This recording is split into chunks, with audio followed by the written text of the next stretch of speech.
Oxford, instead of his usual t-shirt and cargo pants. Still, neither of them were all that and a bag of chips. She groaned at his humorous conceit. Anyone with half a brain would know better than to go through the trouble of kidnapping you.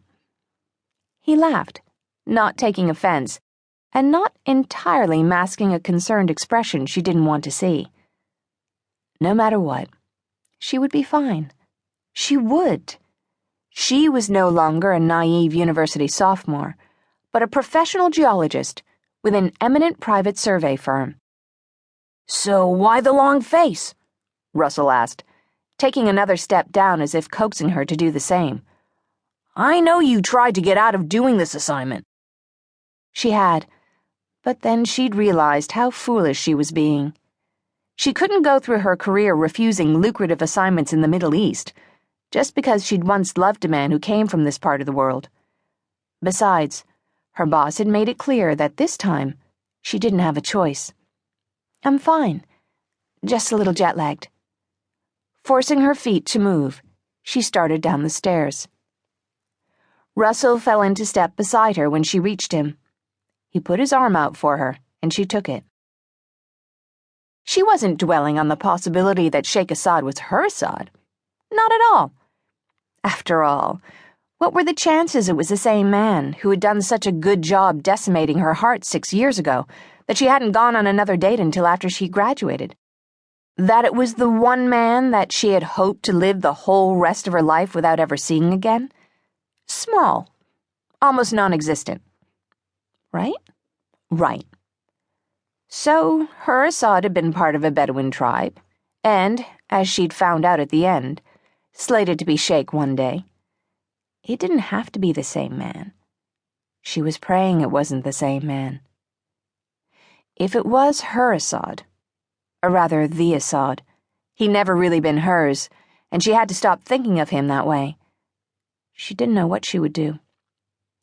Working toward the coveted position of senior geologist with Cole, Carrington, and Boughton Surveyors Incorporated, she couldn't refuse this assignment based on personal reasons. Not when she had been back in the office, and definitely not now that she was already in the country. She wasn't about to commit career suicide. Asad had taken enough from her. Her faith in love, her belief in the rosy, bright future she'd ached for and dreamed of. He didn't get her career, too. "What did the diamonds say to the copper vein?" Russell's youthful voice pulled her out of her less-than-happy thoughts as they made their slow way down the stairs. She rolled her eyes. "That joke is as old as a bedrock in Hudson Bay. The answer is nothing. Minerals don't talc." It was a hoary old joke, but when he laughed, she found herself joining him. "I'm glad to see you still have a sense of humor." The deep voice coming from the hall below didn't sound happy at all. In fact, it sounded almost annoyed. But Iris didn't have the wherewithal to worry about that little inconsistency.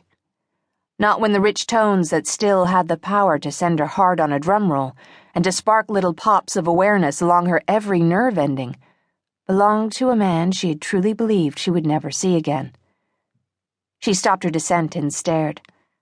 Asad looked back at her, his dark chocolate gaze so intense she felt the breath leave her lungs in a gasp.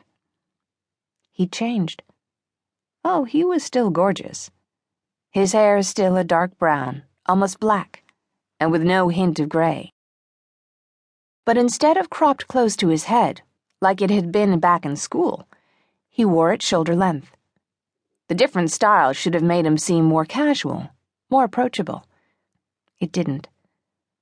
Despite his European designer suit and their civilized surroundings, he looked like a desert warrior. Capable, confident, dangerous. His brown eyes stayed fixed firmly on her, serious and probing, the humor that used to lurk there nowhere in evidence. He had close-cropped facial hair that only added to his appeal, as if he needed any help in that department. He'd filled out since university days, too, his body more muscled, his presence every bit that of a man of definite power. At 6 feet 3 inches, he had always been a presence hard to ignore, but now?